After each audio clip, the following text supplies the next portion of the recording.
selon vous, quels sont les critères principaux pour devenir l'assureur préféré des clients?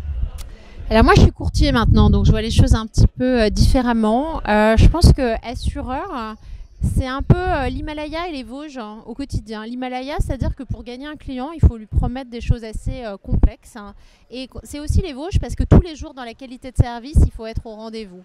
Et donc je pense que l'assureur préféré, c'est vraiment l'assureur qui est capable de conjuguer ces deux temporalités, l'exploit de la promesse et la capacité à la réaliser au quotidien. Alors moi j'ai une réponse en général assez évidente à cette question qui est de toujours penser que notre client a en général plus de bonnes idées que nous sur ce qui est nécessaire pour l'accompagner. Donc je crois que donner du crédit à l'intelligence du client, à la compréhension de ses enjeux est vraiment le critère numéro 1 pour un assureur, avant ensuite de créer les réponses assurantielles, technologiques et de distribution pour pouvoir l'adresser du mieux possible. Si tu parles des clients, l'assureur préféré des clients, c'est celui qui rembourse le mieux ses sinistres. Après si tu parles du côté assureur, c'est le meilleur process, le truc le plus fluide et en plus tu payes bien tes sinistres.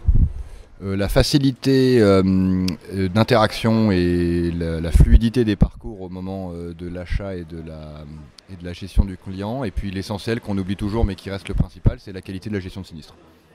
Un bon assureur, c'est avant tout quelqu'un qui va respecter la promesse pour ses clients. C'est-à-dire qu'il faut, on s'engage sur une promesse et il faut la respecter et la réaliser avec rapidité et en respectant les règles du jeu.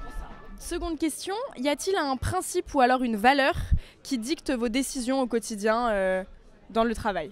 Oui, principe et valeur, c'est pas tout à fait la même chose, mais je crois qu'il faut d'abord avoir un certain nombre de convictions, il faut avoir du courage. En fait, il faut avoir du courage pour faire des choix. Pour faire des choix, il faut avoir en amont un certain nombre d'intuitions.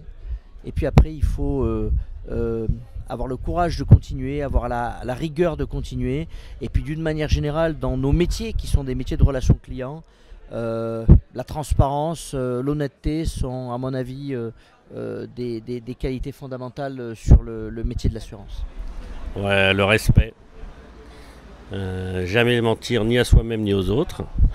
Et puis toujours rester soi-même.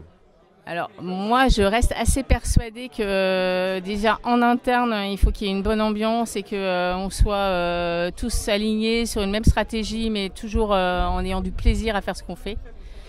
Après je dirais que vis-à-vis de mes clients c'est beaucoup de transparence, de leur apporter toujours de l'innovation, de comprendre leurs besoins et d'essayer d'y accéder du maximum qu'on peut.